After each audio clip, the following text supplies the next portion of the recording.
Well, hello everyone, and welcome to the 14th episode of the TCLF One-On-One series. Through the One-On-One series, we aim to interact with the best legal professionals from India and around the world. Today, we'll be talking about a very interesting, that is online dispute resolution and mediation. And we're honored to host Mr. Chakrapani Misra as our guest for this episode. Sir is a partner at Khaitan Co, which is one of the leading law firms in the country. He has an experience of over 2 decades in litigation, complex arbitration, commercial matters, etc.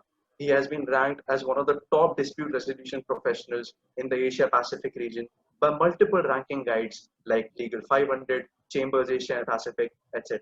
Sir, it's an absolute honor to host you today. Thank you for joining. Thank you. It's my pleasure. And thank you for those kind words. Right.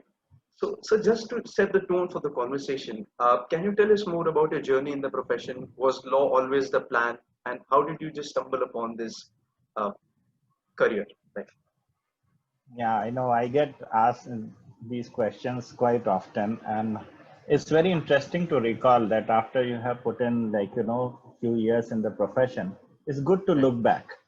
And many of us, when we start out as youngsters, we probably are not very conscious of where we are headed.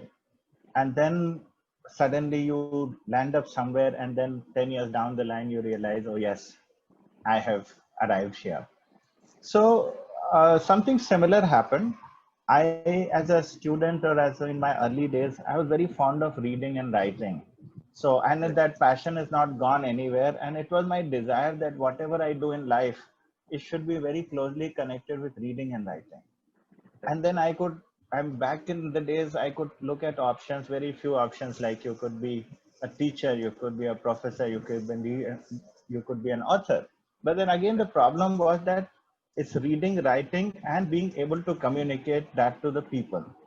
That part was missing. And the law was the only one that ticked all the boxes. Second part was that I always was fascinated that for everything there would be do this and don't do this. So you had no, you can't do this. Why I can't do that? No, because there are laws that tell you so. So that again got me interested. Okay, I need to know what the law is. And that's where I got in. I must confess that when I started, I had a completely different picture of law. And when practice started, when I joined law school, the picture changed. When I joined the profession, picture changed completely. So there have been different phases, but law was always the case. That's something that I always wanted to do, and that's where I am. And so that's how it was. So it was basically a combination of curiosity and passion, I should say, that that basically motivated you to join the profession. Yes, and that's exactly what I tell each one of the persons who come to me for guidance. I say that don't do anything for the sake of doing it. You want to choose a career, always choose your career where you would be happy 20 years down the line, 30 years down the line. And feel free to switch boards, feel free to switch your career lines. It's no problem at all if you, after 2 years, you feel, oh, I'm not suitable here. I think I'm not finding my passion here. Feel free. But if you are somewhere, you should be absolutely happy. You should be passionate about it. Every morning when you get up, you should have that joyous stride and and you should have that pep in your stride to move on and say, yes, I'm going to do something. That's a very important thing that you've pointed out, sir. Like not waiting for the weekends. You should actually enjoy your work, and you should look forward to work, and that's something admirable. So looking at your career and your years of practice. Now, so moving on to the theme of the conversation, you're associated to some of the best and some of the leading ADR institutions in the country. What is your take on the future of online dispute resolution in India, and how can the framework for ODR be improved in India particularly? Thank you for that. That's a good question, I must say. And that's something which we need to debate right now. We need to think about it and we need to plan ahead. So coming to now again, we need to separate myth from reality. ODR is nothing but online dispute resolution. So dispute resolution exists. Right. It is just the platform that we are talking about.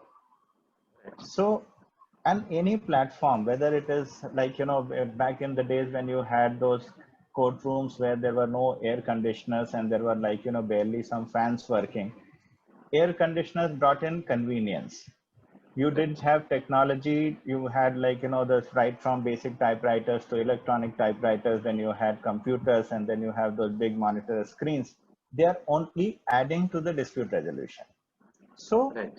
again, the myth is that it's some different thing. It's like ODR is something different. It's not different. It's just a platform which gives you facility to connect online. Right. So that is one part. Now coming to what what should be done for ODR framework to be improved. Right. First of all, we have to also, okay. So before that, I take a step back.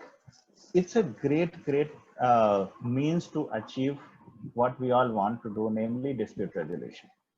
Right. The end game or end result of every dispute resolution mechanism is that we should be able to resolve disputes so that society can move on. Now, any new platform, any new technology is going to help. So if can be done online, it has its own immense advantages. People can reach out. People can those who cannot travel long distance, or those who are limited by some physical or economic conditions, they can definitely Right. have access to the judicial system. So it's a great platform. Now what needs to be done is we need to have consideration for our own society. It's a Right. very diverse society, and we have diverse means. It's not everybody has the same means. So if we Right. want this platform to succeed, we have to have technology which is reachable to the masses. So again, great platform, but it needs, in order to become popular, it has to reach to the masses. Technology has to be so simple that people are able to access it without worries. Right. So that's how I look at ODR framework. That's what it should be. Today, what we are doing is we are only using the technology to somehow manage things ad hoc. Right. This actually, what can be done is that you can have this technology create a completely new set of rules. Right. You should be able to upload your documents, or whatever your dispute papers are, on a portal which is Right. easily available to the other side and his lawyers or her lawyers. And then Right. once documents are available, there is a completely new case management system with technology, which again makes everybody's diary easy. You can choose and select your dates, like how you do in your visa appointment. You choose your date, and on that date you get a fixed slot that, okay, for these many hours or these many minutes, each side can present their case. So we can do a lot using this online platform to get onto the Right. next level of dispute resolution. Right. So I don't know basically, whether I have answered your question, or you have anything else you can ask. absolutely, sir. You have. You have. Basically, what I interpret is there is a need to normalize the process of online dispute resolution rather than just relying upon it for emergency or ad hoc conditions. There's basically a need to normalize this process so that people can access this and can have quicker resolution of disputes. I should say. So there's a emerging trend that people are spending more time online. It's whether it is for e-commerce, online shopping, and for all transactions, we are basically depending on online mechanisms. So, do you think that ODR is bound to increase due to the increased reliance of the population on online mechanisms? See, again, uh, it's historic. Law only mimics what is going on in the society. Right. It's a mirror. So there was a time when mode of transportation was horses. Before Right. that, there's something else. It moved on to mechanized vehicles and so on. Similarly, in the society today, You mentioned this thing that people are spending more time on online platforms for shopping or for other things, for even Right, sir. reading and other entertainment purposes. If all that is being done in the society on that platform, why should law be staying untouched? Right, Why should the dispute resolution mechanism not be a mechanism that will also be on the same platform which people are used to? right, sir. So if society has moved on from horses to very high speed Tesla cars, Right, I think online disputes will be the Tesla of the dispute resolution mechanism. It's just the mechanism. right. So why not? I think that's a very, very important and valid point, sir. And let's just hope that this mechanism is more talked about, firstly, because that's very important, as you mentioned in the very first sentence, that we need to talk more about the mechanism per se. So, moving on to the next mechanism, sir, you have actively promoted the concept of mediation across the country. So, in your opinion, sir, what is the role of a lawyer in a mediation process? Because there is a lot of debate regarding the role of lawyers in a mediation process, whether they should be there, they should not be there. So, in your opinion, what is the role of a lawyer in a mediation process, and what are the skills that a lawyer should have in order to be a good mediation lawyer, firstly? Sure. So here, now when we talk about mediation, it's a great mechanism to resolve disputes. Right, And it's something very different from what other dispute resolution mechanism modes are. right, Most of the systems other than mediation talk about an adversarial system where right, somebody has to win, somebody has to lose, and nobody likes losing. So mediation is probably the only way of resolving dispute where if it is successful, both sides go happy, or at least there is a closure in their mind that, okay, we resolved our difference and right, we are ready to move on. So it's a great platform. Now, your question about role of a lawyer will always be relevant simply because we are still talking about legal problems. We are still talking about resolving a dispute which fits in the legal framework. So you need a lawyer. Now, that's first part of the answer.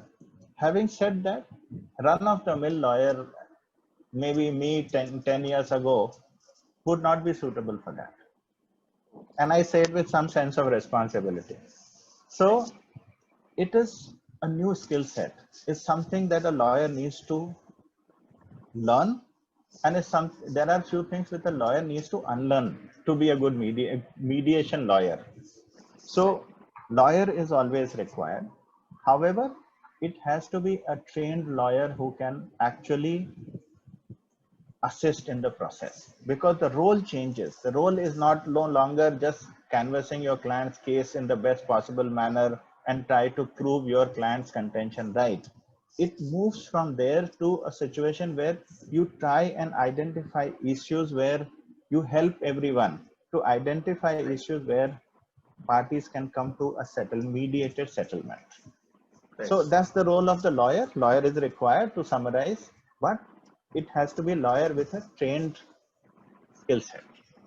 Right. So it's basically lawyers who create pathways for the entire dispute to be resolved in the best interest of their party, as well as for the absolute closure of the dispute, as you're talking about.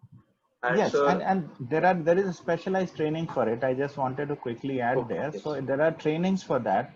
You can train to be a mediation lawyer. You can train to be a mediation counsel, and you can of course train to be a mediator as well. So there is a specialized training whereby you will be able to help your client reach that negotiated settlement. and talking about the this facilitator of the entire process, or the mediator, like what are some important qualities that a mediator should have? Because things can sometimes go pretty awkward inside the room because the parties do not look at each other, have some personal differences. So what is the role of a mediator, and what are some qualities that a mediator should have? Again, you ask a very pertinent question. Uh, Mediator, yes, is different in terms of any other adjudicator, because whether it is arbitration or even conciliation or of course courts, there is an implied authority for the adjudicator, which is missing in mediation. So mediator definitely needs to have particular skill set, and most important part of that is that he or she should be able to control the process. So it's true that mediator will not have the power to adjudicate, but he has full power to control the process. There is a nuance to it. So I may not be able to tell two parties sitting in front of me that you should go this way and you should go that way, or I feel that this is how it is and I decide the matter. No, I may not. I don't have that power as a mediator. But I do have the power to tell both the parties that, see, since I am presiding on this mediation, there are certain rules and certain guidelines by which you will be able to conduct this process. So I am complete in charge of the process. Decision making is yours. I'm not interfering there. But so that is one quality that mediator needs to have, that he or she should be able to control the process. And that is that in itself cannot happen in vacuum. So coming to that, how you will control your process, you need to be absolutely impartial and neutral. You need to demonstrate it to your party sitting in front of you that you are absolutely neutral and you are not taking any chances or any sides. Right, sir. That is how, that is foremost skill that a mediator should have, foremost quality that a mediator should have. Second thing is, at any cost, maintain confidentiality. If a mediator is not able to maintain confidentiality of the process, because that's absolutely at the core. So that's another quality that a mediator has to prove and demonstrate, that he or she is completely impartial and keeps confidence of both the parties, because there are, in the process you do speak with each party separately, and that things which are told to you in confidence, you cannot disclose it to the other side or to anyone unless you are permitted by the parties doing so. Then another quality that a mediator should have is that she should be able to hear matters patiently. Patience is absolutely imperative if you are sitting as a mediator, because it's a process. It's a process where each party has to come out with their grievances, their hidden emotions, their background difficulties, and only when this entire thing is out, that a settlement will proceed, or there'll be a possibility of a settlement. So in the process, the mediator has to have this quality of being absolutely patient with the hearing and with compassion. It's not just hearing, it's listening. It's called active listening in parlance of mediation. You must be able to listen to both the sides or all the sides very, very patiently. And last but not the least, I mean, there are many qualities, but I'm just highlighting the main ones. One more important quality would be that mediator must act within the scope of law. So there, again, I'm talking from experience, that sometimes when you facilitate discussions, parties reach a corner where they want to agree to something which may not be tenable in law. Okay, sir. So again, you need to, as a mediator, gently guide the parties that whatever agreement is arrived at, it should be within the four corners of law. Right, sir. I think So the last point. Go ahead, sorry. No, so I was just mentioning that the last point that you've mentioned, that mediator needs to make sure that the agreement is within the four corners of law. This is something which is very important and which is usually not brought up. Qualities of patience, listening are some things that a mediator should inherently have in order to mediate. But this is one quality that you've correctly pointed out, and which requires experience, I should say, that you know what agreement will be valid under the law and which ones will not pass the test. So that is something very important that you pointed out. Yes, and because the problem is that many times such settlement may not even go to court, because it's a Right. completely confidential process. And suppose parties have mediated and settled something and they just record it in a writing, and the process never goes to any authority. But few Right. years down the line, when it is tested and it is found it is completely not in accordance with law, it may create problems. And it also reflects badly on the integrity of the mediator. Right. So like, I've always wondered, and not just me, a lot of law students and some young legal professionals have always wondered that there's a very peculiar situation about mediation. Like everyone agrees that mediation has a lot of benefits and everything, but it's not very popular. Nobody wants to go for mediation when suggested. So what is the reason behind the unpopular nature of mediation? Unfortunately, what you portrayed is the correct picture. Everybody wants to sign up for that, but nobody actually does. Right. And if I have to look back and pinpoint a few reasons, the most important reason is that there is no formal mechanism. There is Right. no judicial, like, a proper act which gives it the sanctity of being a proper process. Right. Now, it's another debate that whether we should have a legislation or not. That's a separate debate, and we will not be able to complete that in this scope. Right, sir. But that seems to be the foremost thing. The question that a client asks or a party asks is, sir, under which provision of law are we doing this?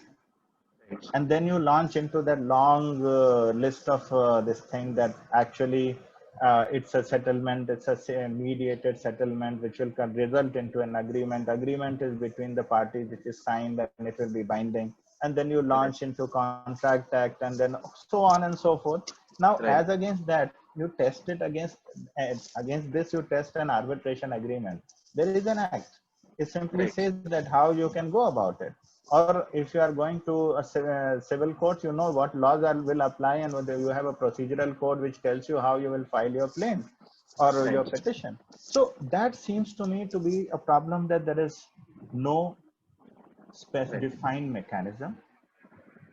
Tied to that is the other part, that even if you have a settlement, a mediated settlement, how do you enforce that? Which means Right. you are back again in court for enforcement. So that's another Right. problem that we have. Third reason, which I feel, is again, process is not known to people that well. Right. It's like people know about mediation, the concept is known, but it's not that the fact that it's a very well defined process and there is a proper system that is followed in a mediation, that is not known to people. So this lack of awareness also creates that suspicion, oh, what exactly are we doing, where are we headed? Right. So that's another reason.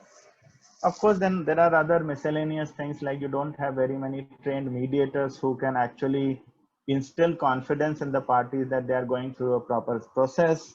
And another, okay, this I don't know whether I should say that, but another problem with mediation is that many lawyers feel that it will cut into their revenue.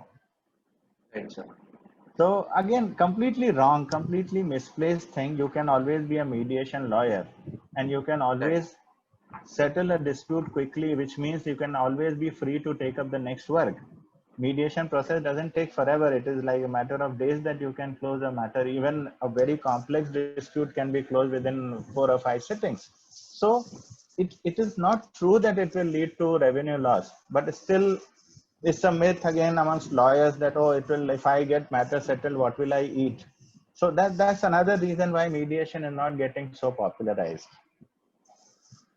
Like So this point reminds me of something. Like we were attending a lecture in our college by Andrew Miller QC from the United Kingdom. He's a very prominent mediator there, and he mentioned the same thing, that for mediation to go, for it to become popular, lawyers need to be the first ones who suggest this process. They need to instill that confidence in the client that, okay, this is the process and we should go for it, instead of always suggesting that no, we will litigate this matter or we will arbitrate this matter. Lawyers need to go on the forefront and suggest this measure. So I think that's a very important point.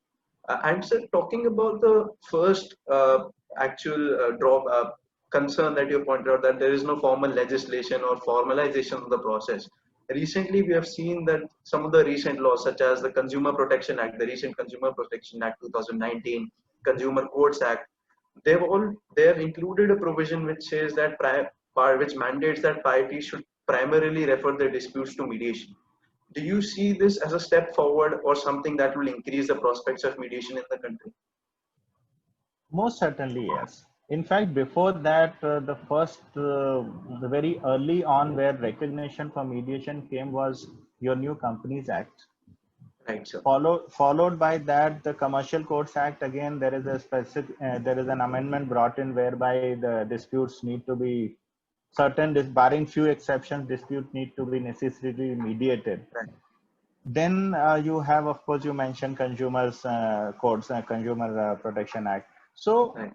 these are very welcome changes and very welcome need of the hour, because our system just cannot take on endlessly new pressure disputes when it already Right. has so much backlog. Right. So it's a very welcome thing. What would help is probably a basic umbrella kind of a law, maybe a one-pager law, which only defines and gives sanctity to the mechanism and then leaves Right. it to the specialized acts to take it forward. Something like Right. that will help. But this is definitely a very welcome trend. Very, very Right. welcome trend. And so talking about the other concern as well, that is the concern of enforcement, and which is particularly prominent when there is a cross-border dispute, which could be resolved by mediation. We have seen that some positive steps have been taken. For example, the Singapore Mediation Convention, and India was amongst the first group of signatories to that process. So, what are your views on the convention? How will it help the entire mechanism? So again, convention, that it's a, first of all, it's a great step where globally now nations are realizing that mediation is important and it needs to be brought into the mainstream of dispute resolution. And convention, what convention does in a sense is basically it urges the signatories and parties who adopt the convention to recognize a mediated settlement agreement. Right. So India being the one of the early signatories, and I was fortunate enough to be in Singapore at the signing ceremony. So the Right. general mood that I could gather from the UN representative who was present there for the ceremony and the delegates from about 142 countries, the general mood was that everybody is again very signed up for mediation as a very effective tool for resolving cross-border disputes and giving Right. recognition to mediated settlements in other jurisdictions. So Right.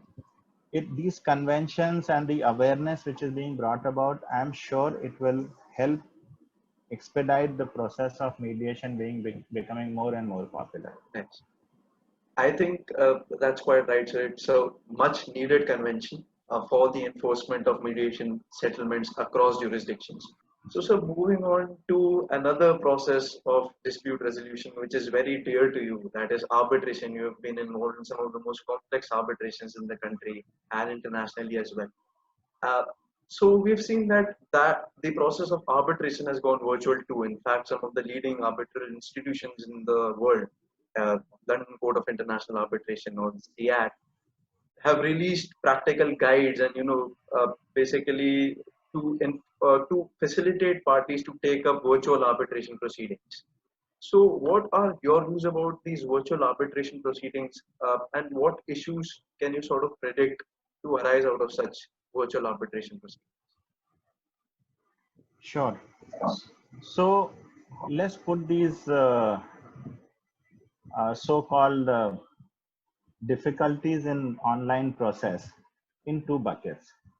One is that theoretical, Right, and other one is practical difficulties which right, parties are facing, because as we speak we are doing a number of arbitrations online, and all the platforms that you mentioned, this thing, they are facilitating online movement of arbitration proceedings. So right, it's happening now. Theoretically there are few difficulties, and that those difficulties are related to the depositions and examination of a witness.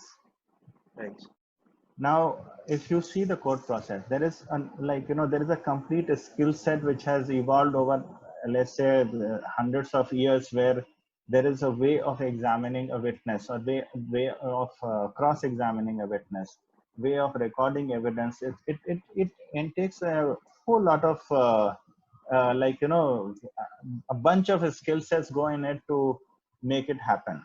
It is your, like, you know, your personality, it's the way you will be questioning, it's like, you know, the demeanor of the witness and how, like, you know, witness is reacting physically, like, is he shaking his hands, or is, like, you know, being anxious, or is he perspiring? All those things, like, you know, those are small things that people, like, you know, there is a skill set to Right, sir. decipher it and then question. Now, theoretically, it's a big problem in online setup, Right, sir. because you only have a thumbnail picture of your witness or the person deposing. It's a very small picture, and in that you are trying to, like, you know, you are trying to work around that. So that Right. is one. Second thing is about the excuse being taken by some parties to misuse the system and say that my system is not working and I'm not able to Right. hear you, and so on. Similarly, another theoretical problem, somebody mentioned that, oh, you can have those nice smart like glass frames, which actually Right. have speakers in their on the ear panel. So without anything, you can be coached by somebody else while you are actually testifying before a panel. So Right. again, those are all theoretical problems. Right. And these problems are particularly in terms of cross-examination and trial, what we call trial in a Right, civil sir. matter. Those aspects of arbitration are theoretically little difficult to perform on the online platform. Right. Now, coming to the, but again, these are theoretical. According to me, skill sets will have to be tweaked a little to Right. get around it. There Right, are sir. protocols in place. You may have read about that. There is a sole protocol of Right. online evidence taking. Then Right. there is also, as you rightly mentioned, all the leading institutions administering arbitration have come up with the guidelines as to Right, sir. how, very detailed and very well researched guidelines as to how you should conduct arbitration proceedings online. So Right. these to me are theoretical.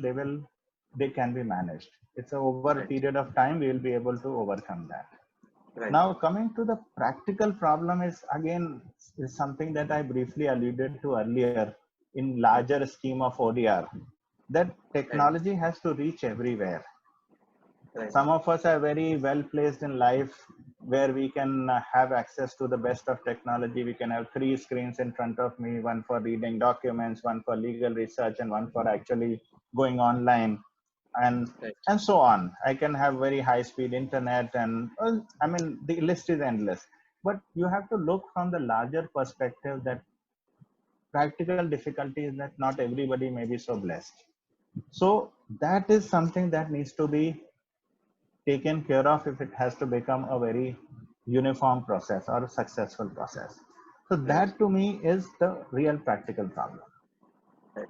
And just the last bit of, I should say, these are attached questions, and I'll just put them across to you. And these are on a lighter note. Like, as a dispute resolution professional, which one out of the two you would prefer to go for in the larger scheme of things, virtual proceedings or offline proceedings? And secondly, sir, what is your advice to ADR enthusiasts across India and across jurisdictions who are currently experiencing this pandemic? What is your piece of advice to them? Okay, so I'll answer the first thing first. I would again go with a very hybrid system because Right. change cannot happen overnight. This pandemic has given us time to think in this line. Some things are forced on us, so we have to conduct things online because life has to go on. But having said that, there are some difficulties in actually having a proper civil trial, or like, you know, when a cross examination is happening and, like, you know, where evidence is to be tested and verified. Those trial related aspects, I would like to go to court. The rest of physical court, the rest of the things can move online without a problem. I'm a big Right. supporter for this online platform because I feel this is where the future is. Right. And if it means acquiring new skill sets and it means acquiring new ways of conducting trial, so be it. Now coming to the advice, I don't know whether I'm qualified. I always consider myself to be one of you, like a student, like I always am ready to learn. Few things that I have experienced and that I can share is, one is that you need to be ready to change. So what traditionally, what you may have thought, you may have had a picture in your mind that this is how I'm going to practice my law, this is how I'll become an ADR expert or something. Keep your picture intact as far as your ambition is concerned. But you may have to tweak the colors. It may have to change according to the situation. You may have to acquire new skill sets, get yourself more trained on technology aspect. You can't escape it, and don't try to escape it, because that's right there. So equip yourself with that, and once you have done that, process wise you are all right. Other things don't change. The classic things won't change. Your hard work will not change. Your need to constantly upgrade yourself in law, that will not change. You need to interact and debate and constantly try and come up with different interpretations of the existing situation and what should be ideal. That will not change. That's what makes you a good professional. You have to constantly think, constantly evaluate what the framework is, what it should be, and how and in what situations it can be interpreted in a particular way. That will not change. Good hard work, legal research, uh, like keeping yourself updated, those things will not change. Like, thank you so much for this piece of advice, sir, and thank you so much for having this conversation. A very beautiful thing about this conversation was the lucidity with which you have explained some of the complex things, so that even laymen can understand what we are trying to talk about here and what these mechanisms actually mean and what the future actually looks like. So thank you so much, sir, again for having this conversation. It was our honor to host you, and we just look forward to more association with you in the future. Thank you for your kind words. I'm very happy to be here. I was very happy to discuss my views. And that's again, if I'm allowed a minute, I'll just close with that. It's a primary role of a lawyer or a legal professional to always be able to communicate at different levels. So if you are talking to your peers or your friends or law students who are like I myself consider myself to be a student, then I should be able to reach, a lawyer should be able to communicate what he wants to communicate. Similarly, when you are presenting your case in the court, you should be able to communicate where court will be able to understand what you want to say. So that's the key to it. I'm extremely delighted to have been here, and I wish each one of you the very best. Thank you so much.